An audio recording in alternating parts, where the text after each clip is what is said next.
I don't know if you guys know how credible this person is on the subject of soccer, but when I tell you someone from CBS Sports' Golazo network is joining us, a network called Golazo.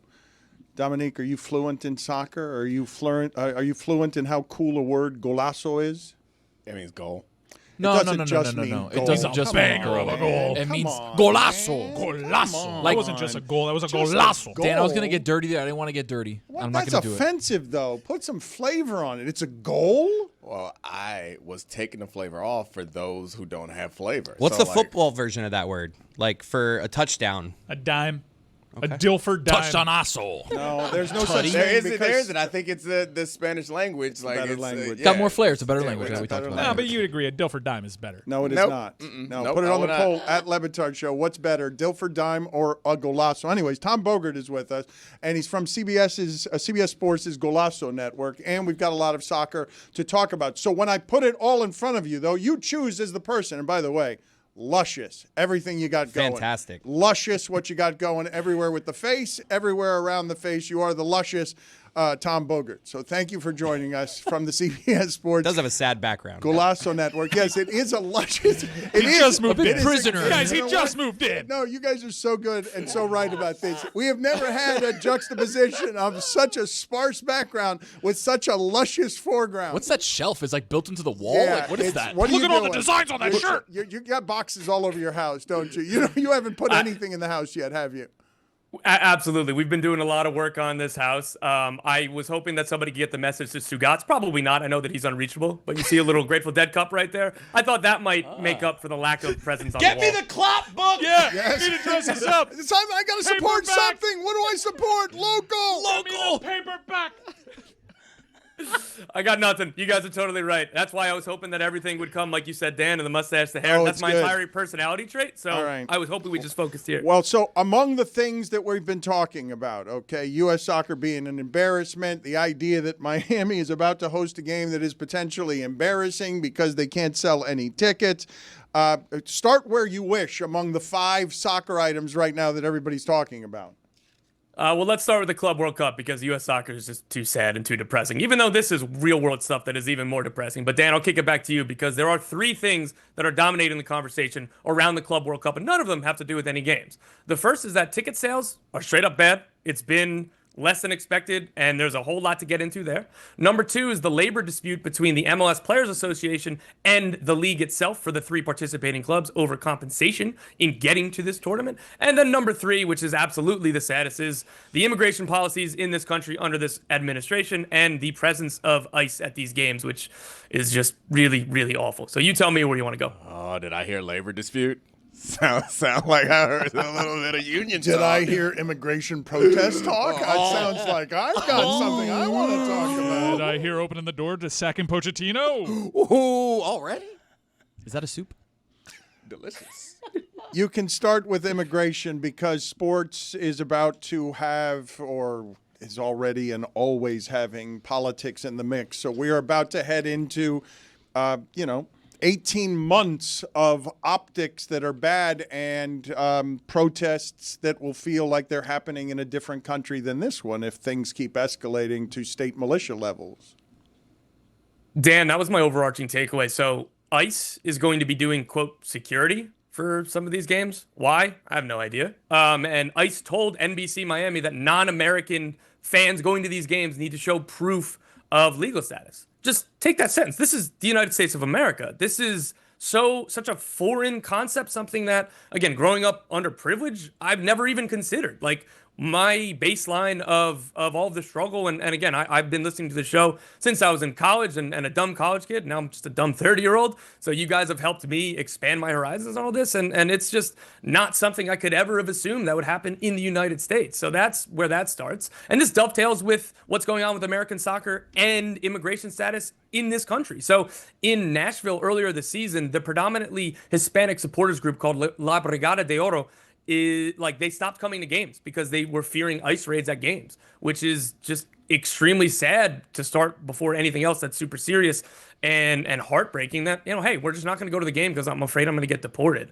LAFC, their supporters, they have a predominantly Hispanic supporter base as well, and they've had protests of ICE. They've had banners in the stadium. protesting ICE. And obviously this is all with the background of the protests that are going around in Los Angeles. And this is something that is absolutely entwined with the soccer culture in this country right now.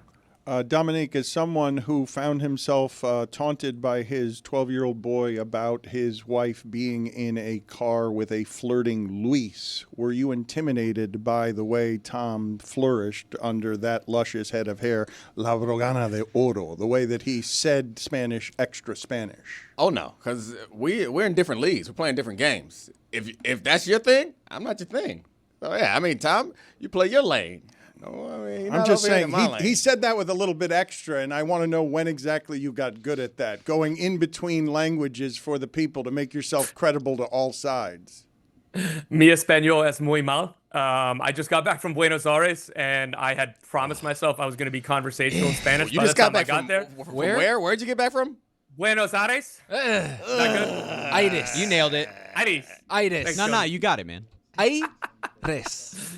I think that underpins my entire point there. So that's unfortunate. But hey, you know, life gets in the way sometimes. But next time I'll get it right. How is the coverage of the issue that you're speaking of there? Like, obviously, we've talked around here about the political strategy as expressed by Steve Bannon of just have the executive orders ready so that anytime something horrifying is in the Miller, news, that's fine. well, Steve Bannon it was too, Steve but Miller it was Stephen today. Miller. It's Stephen Miller right now. It was Fine. Steve Miller That's what we're talking today, about. but Fine. Steve. Half a fine? It's Judges? Steve Bannon's contention that you just flood every day with scandal. And so if you have executive orders lined up to get everything out of the news with the next horrifying thing that you're going to put out there, you drown in a bunch of stories where people aren't talking enough, because this is still, I think, Tom, I have this right, minorities in this country who are Hispanic are going to feel this a little bit differently when they see brown people rounded up this way and treated as threats.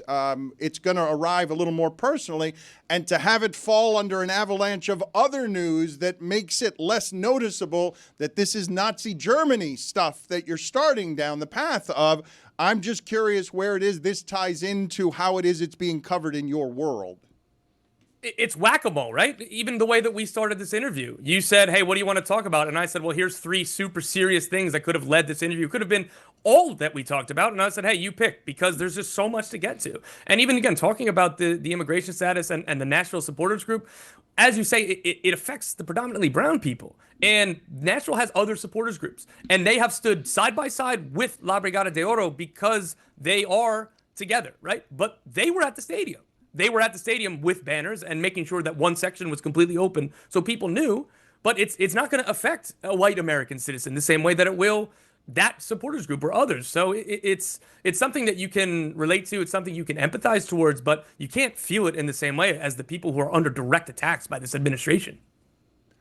How much of a disaster is this ticket sales scenario? It's not great. So the ticket sales have been super Americanized. I say that in the ticket prices started off way too high. And FIFA were hoping that the American consumer, the South American consumer, and Central American consumer would come and be happy to pay whatever. Because in Europe, you can still see Liverpool for $50, at least under $100. That was one of the best teams in Europe this year. And in America, we're just beaten down by the normalcy that we've surrendered to of the prices being insane. Like, can you say that for any NFL team? Can you go to a game for $100? Like maybe Jacksonville in December when they're out of a playoff race. I'm a long-suffering Knicks fan. I was in college in young 20s when they were as hopeless could be. The only tickets I could afford was a Sunday against the New Orleans Pelicans in February, and those were still more than $100. So it's just two different worlds. The European consumer is not going to take this tournament as seriously as FIFA hopes. FIFA is trying to use, blunt force to just force it through, and like, this matters, this is all the money, these are all the teams, come. But you look at that opening match Miami is playing, they are running a sale right now of tickets for $20, where you get one to the game, the opening game, and you're promised 4 more. So that breaks down to $5 a ticket or $4 a ticket to see Lionel Messi. Do you remember the furor that was in this country when Lionel Messi first got here, and even the first whole year? Like, FIFA could not have expected this in any way, even when they helped to kind of force and help Miami into the tournament. That's unbelievable. So it's not going well. Can we talk about something happy? Is there anything in soccer that's happy? Like, gosh, like we talking about, we can't sell tickets. People are getting deported out of matches. Pochettino stinks, and the golden generation is falling short. Is there anything in soccer that's awesome? Like, I don't know. If not, what's your favorite soup? Not a soup guy in any way, so we're 0 for 2 here on that one. Well, I guess you gotta find something about soccer that will make me happy. Labor disputes. I know that you want to get into that. I love it. I mean, disputes are still kind of sad. Is there anything good about something good? Right? Like we don't talk about soccer much. We come to soccer right now to talk about how awful everything is. Like I enjoy. I'm looking forward to the World Cup. We got that next year. It's gonna be fun watching our golden generation fall short. Oh gosh, Outlook is not good. Outlook is not good. The MLS is fun. I know that's not everybody's cup of tea. I'll wait for Mike Ryan to kind of chime in here, but that's where I do my work and make my Why is it money. a cup of tea there? Do we have any idea why it would be everyone's cup of tea? Do we need to redo that one? I'm on it. I don't feel like everyone's a tea drinker Bailiwick? here. I do want to talk about how bad the U.S. team is, though. Yeah, let's get into it. And sorry, Dan. I wanted to say too. One of my goals for this interview was to not say an empty platitude that made you go, "What? Where does cup of tea come from?" Sorry, I'm sorry that happened to Sorry, you. but that's always minus 600 to any guest hit that we have. The United States is on a big time losing streak. Everybody was sick of Greg Berhalter. It seemed that he maximized his experience here, and they made a big splashy hire. And while most soccer fans like myself were happy with the ambition of bringing in a name, and it seemed very important to bring in a name here, Pochettino's resume is starting to look worse and worse. The more success PSG has, the more success Chelsea has. Hell, even Tottenham get a trophy. He wasn't able to do that, although I know he was very successful over there for Tottenham. This doesn't seem like the right voice in that locker room. And I know a lot of this falls on the players. The roster isn't great. There are players injured and not available to him. But there is precedent for host nations to get rid of a manager when they're already qualified for a World Cup, and it sparked them in the past. You look at Russia. You looked at South Korea in 2002. Is there, and I know he's paid a lot of money and the buyout's probably crazy here, but is there a chance that the U.S. wakes up and realizes they're not getting the results they're looking for here, or are they married to this process? Mike, you talked about a home nation firing a manager to give them a spark. That was Mauricio Pochettino. That's what this was. And again, there's a ton to criticize Mauricio Pochettino about right now, and I will do so in a minute. But I do want to say, like, let's not do revisionist history here. Like, this was a widely celebrated hire. Everybody was ready for Greg Berhalter to be fired, and myself included, and I had been a defender of his for a while. I don't think he should have came back for a second cycle at all, no matter what. But when he was back, it was time for him to go. But that was the move to try to spark something.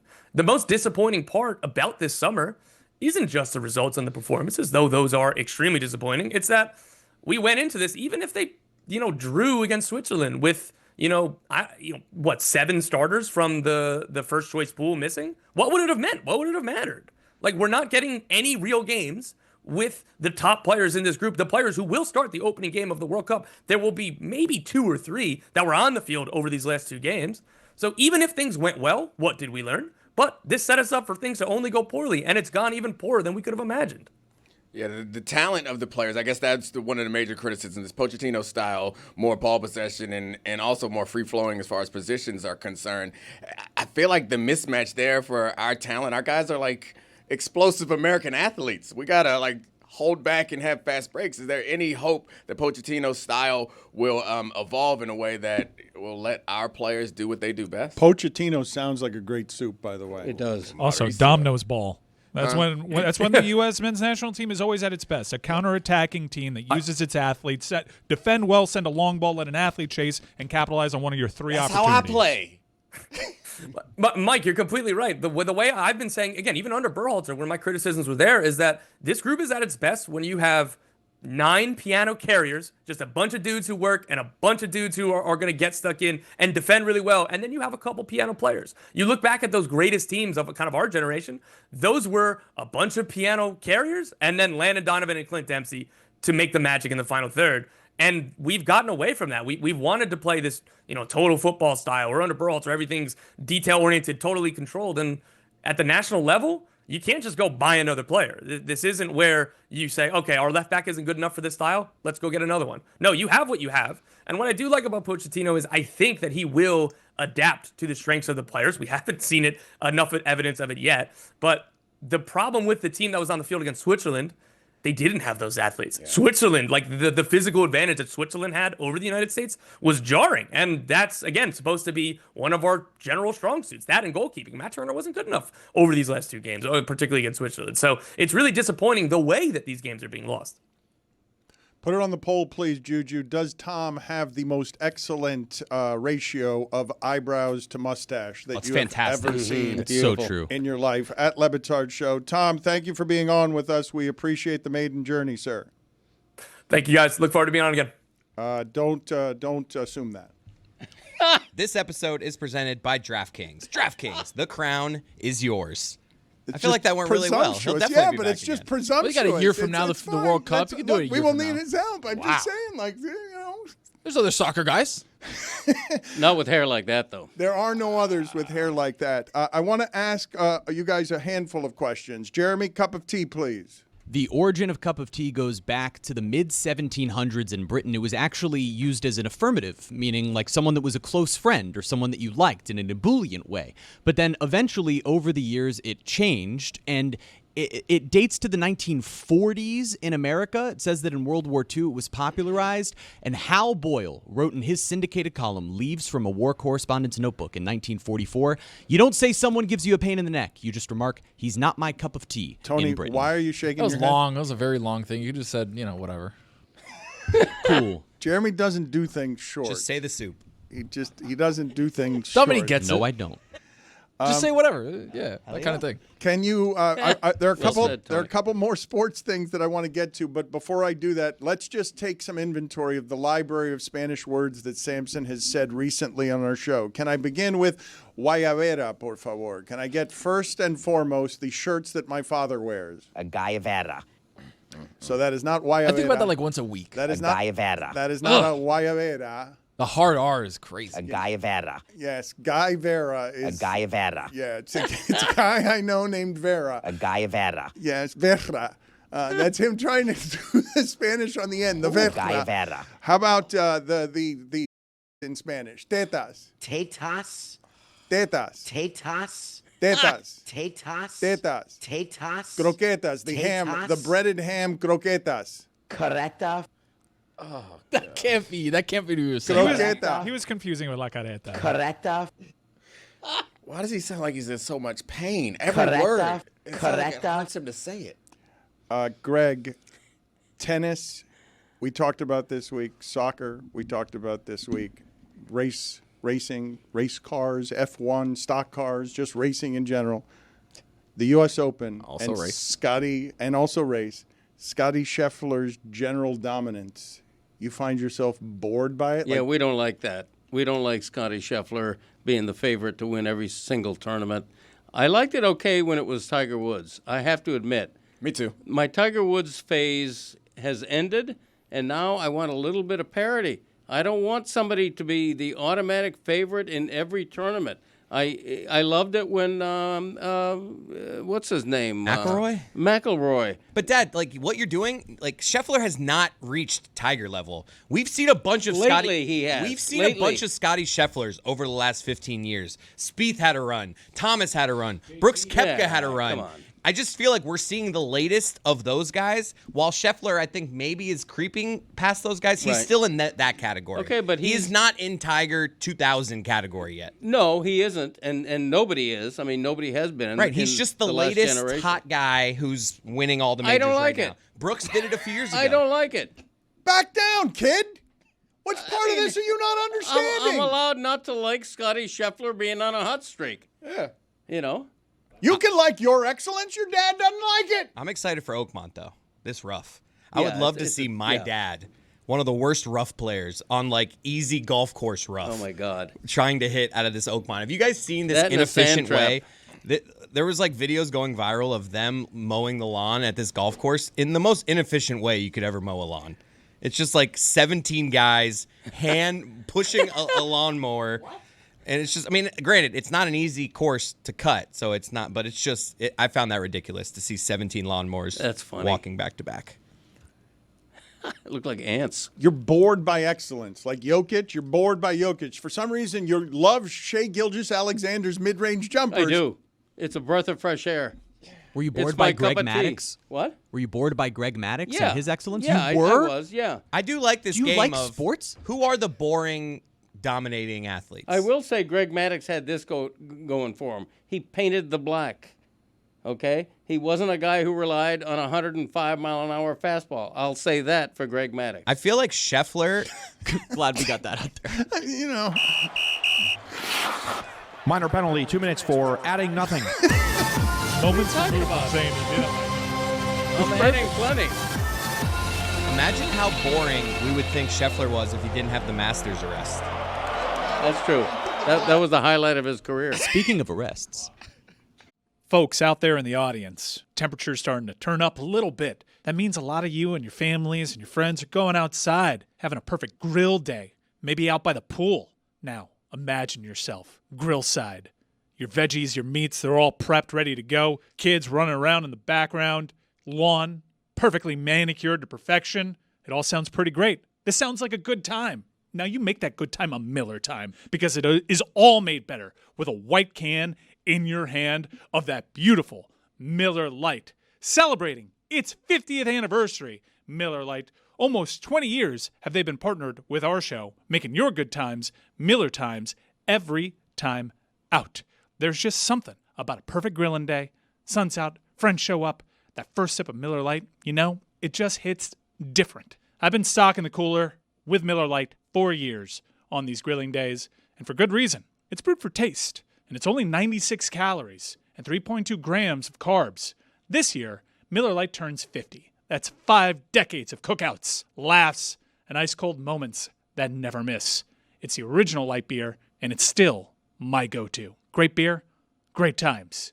Grill on. Miller Lite. Great taste. 96 calories. Go to MillerLite.com/Dan to find delivery options near you. Or you can pick up some Miller Lite pretty much anywhere they sell beer. Cheers to 50 years of Miller Lite. Celebrate responsibly. Miller Brewing Company, Milwaukee, Wisconsin. 96 calories and 3.2 carbs per 12 ounces.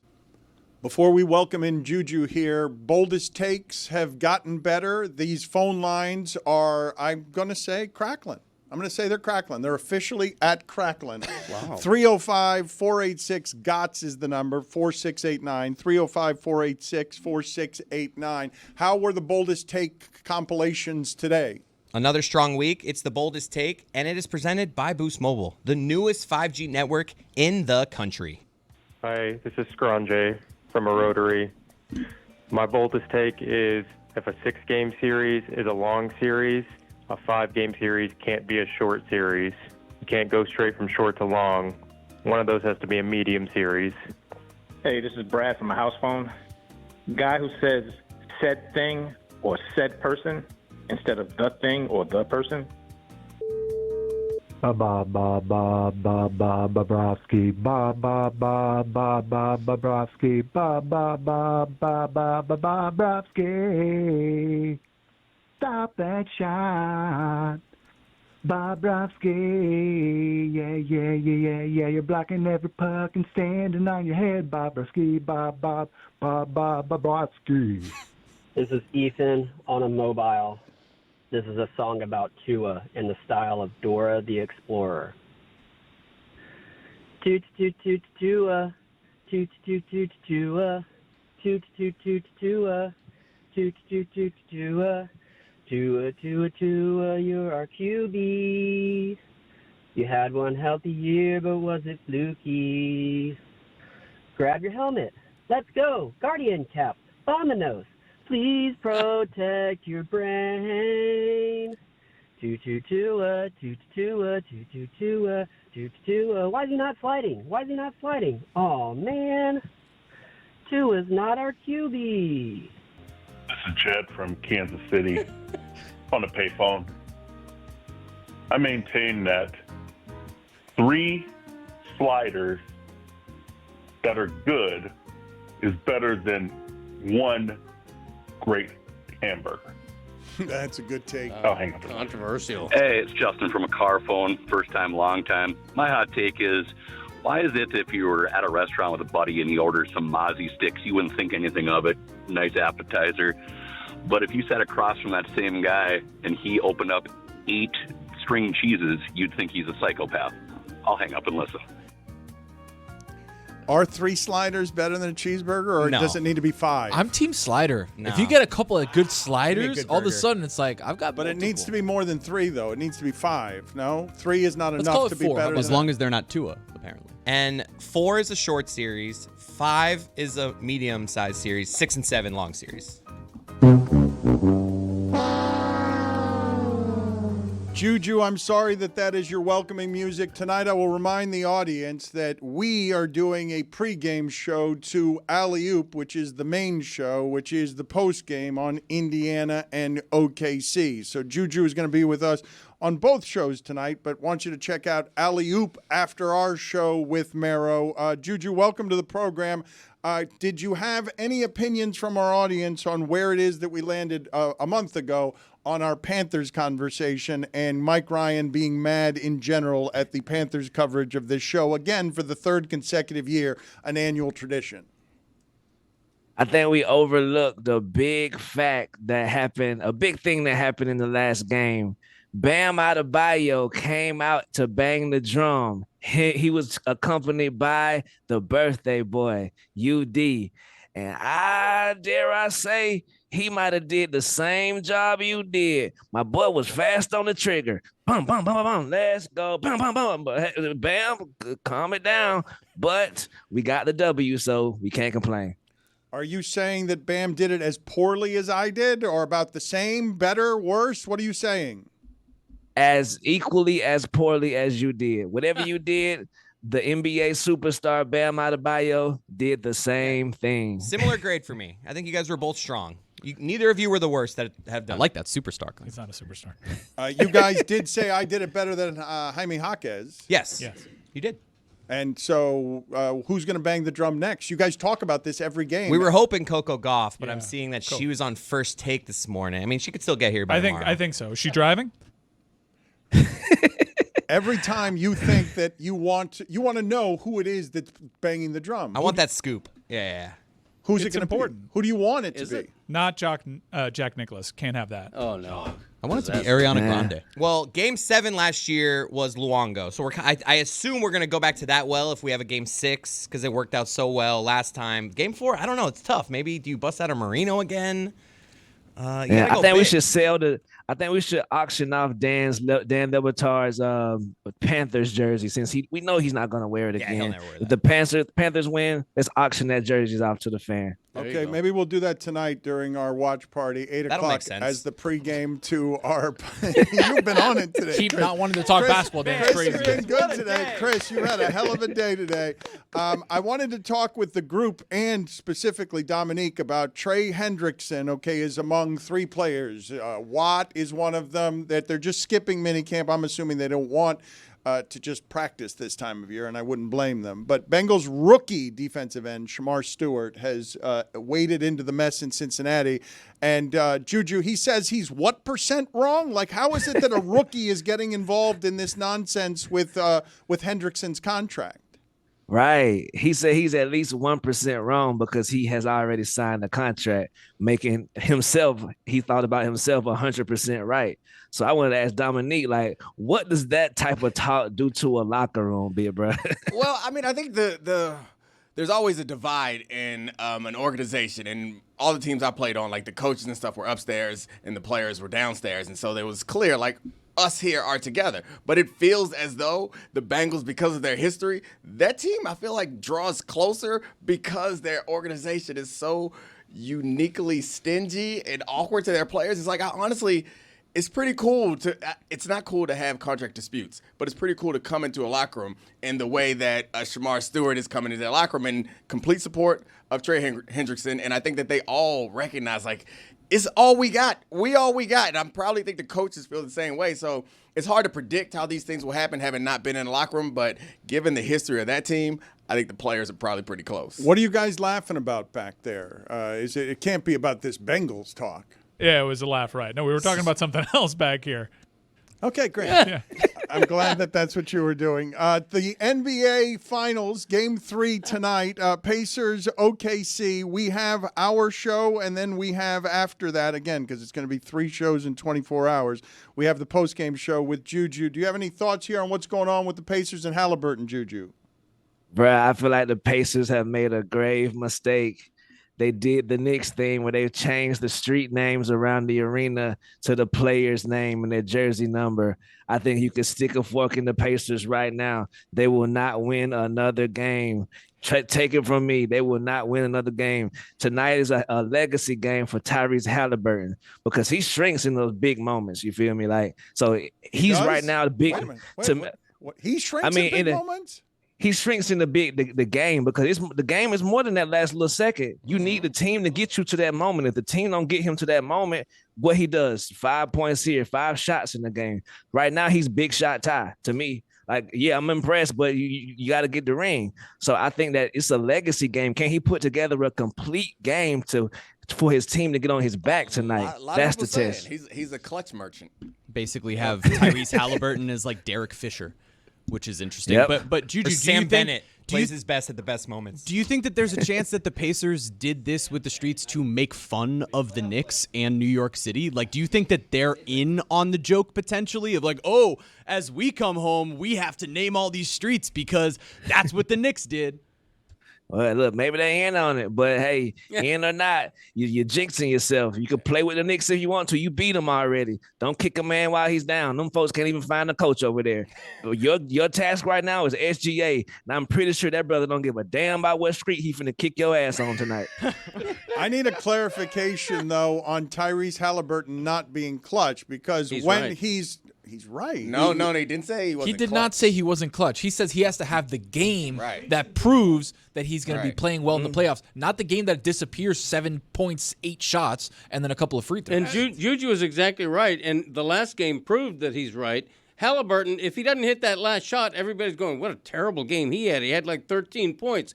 If you're going to be the star of the team, Siakam is, in my opinion. This is a wild take. You need This is crazy. a bigger game than 13 points. You guys are making him Bam out of bio. Like Hold he's 13 of 15 in the final 2 minutes to either on shots that 2 either minutes. are tying 2 or minutes, though. That's what we're talking about. There's Go ahead. 46 other minutes that you he said needs he to step up. shrinks in big moments. I didn't say shit. Juju said he shrinks in big moments. Maybe he doesn't shrink in the biggest of moments. I can admit. Maybe I was wrong in there. I was wrong with that. Not the biggest moments. Have a whole game. The big ones in the before NBA that. Finals, your team needs you for 48 minutes. Don't just pop up at 49 or 47 thinking that, oh, it was all good and it's all forgiven. No, because the next game when we needed you, you thinking we going to carry over the finish line again. I'm with Juju. It don't work First like that. 40 minutes are big moments. Last 8, biggest. Yeah, he's in hell for most of the minutes outside of the last 2 generally, and I kind of get it. It's a little adjacent to like the Steph Curry thing. I just kind of want to see him be good in the finals. I understand sure. it's what you want, but he is a pure point guard. And I will remind you again, these things will get difficult to talk about if you keep doing it about stars and don't allow for the fact OKC does that to people. Like, you're just not – I get you want more from Tyrese Halliburton. He's giving you plenty. I know you want more, but to be a champion, you're going to have to get over a defense that's going to do this That's to him. right, and fans are totally inclined to say, like, let's see it. Yeah. It's cool to say, like, that's what they do to people. Well, that's what the Panthers do to Connor McDavid. Everybody wants to see Connor McDavid break through and overcome that. And it's fair for people to expect that, as asinine as it is to maybe call him Mick overrated. The reason I don't think it's fair to do this is because what OKC does in terms of creating turnovers is unprecedented in the history of the league. They will do it to anybody. Halliburton's really good. He's not as good at offense as they are at defense. Not only that, you were talking about what Anthony Edwards was doing last series, and it's like, why is he only taking so little shots? Like, or 10 shots, 14 shots? It's What's so going frustrating to me as on? analysis. OKC's the best defense we've ever seen in NBA history. There's pretty good defense on those game winners, pal. Okay? When he's 13 to 15, there's pretty amazing defense, and he shows you he can make shots against good defense. So what I think Juju was saying is, let's see it for 46 minutes. All right? Right. Right. And Exhibit A, Game 5, the last game played in Madison Square Garden, he took like 5 or 6 shots. So, I mean, hey, I know OKC does that to you, but the New York Knicks done it to him too. But he won. Okay. All right. Touche. Siakam series, though. I am with you. Halliburton should go. 13 for 15 on all the shots he takes in all of the minutes. And then he should be the greatest player Finally. ever. That is why what do- SGA does, though. Right. Dan, I'm why glad do we they got play there. the game? Why are they playing Game 3? Why are you doing a watch along for it? That's just what they do. That's just what they do. Because he the Primo's he here, can't that's why we're overcome. doing it. The He Primo's can't here. find an extra gear. If I'm being honest about why we're doing a watch along, it's because we booked Mero when we thought the Knicks were going to be in the finals. Whoa! Well, no, it's because Remy Martin Okay, stepped look up. too honest. Maury Povich, your thoughts there? Are you old enough to appreciate the royalty that joined us today? Yes, I am. When I saw him on the screen, I'm like, dang, that brother does not age. He looked just as good now as he looked while he was telling people, you are not the father. But I don't think we've had a more honest moment since Michael Doliak. Whenever Mike was like, Today? Maury, you're a member of the Chevy Chase club, aren't you? And Maury was like, no, I'm not. Like, he did not want to be a part of that club. So salute the bit, bro. And Connie Chung. We did very poorly by poor Maury Povich by putting him in the Chevy Chase Club and forcing that very angry denial. Marvy Povich. What do we have for poll updates, Juju? Poll updates. And also, lastly, I agree with you, Greg. Baseball's unwritten rules need to get over themselves. Like, oh, you can't step on the diamond without a full uniform. Sir, please. I think one of the first steps to being a better person is being able to laugh at yourself. Yes. And baseball never laughs at itself. Never. Get out of here. Yes. Put it on Full the poll. uniforms. Does baseball ever laugh at itself? Never. At Le Batard Show. What do you have for us on polls, Juju? Is chicken noodle soup the king of the soups? 65% of the audience says yes, it is.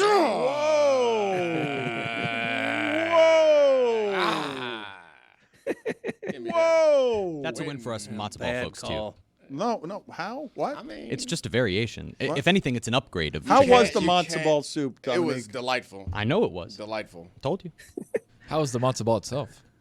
It was delightful. He didn't. My man have picked it any up with of his it. bare hands. He didn't. He liked it. Just bit a chunk out of it. That's not how you do it. Cup that thing.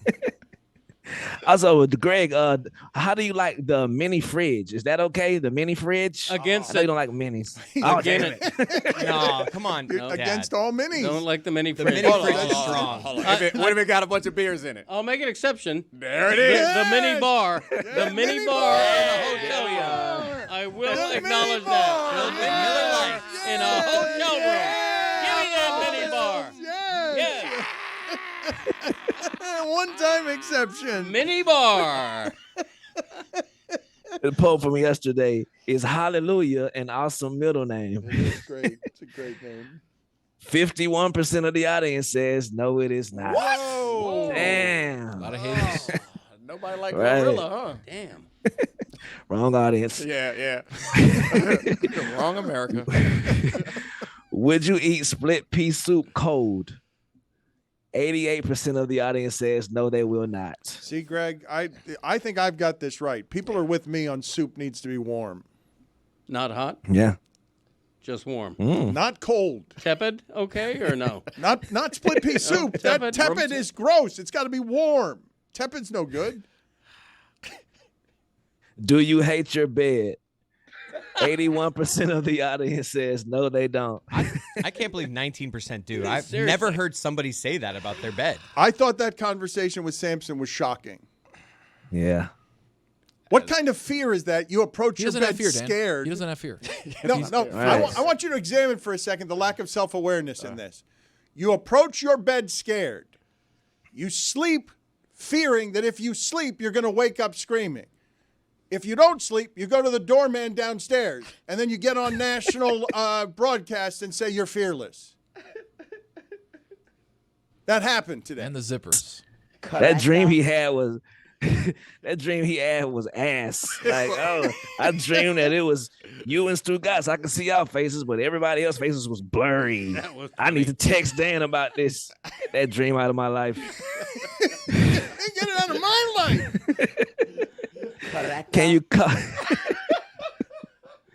Can you call yourself a fearless person if you're afraid of people putting their hand in your candy bag?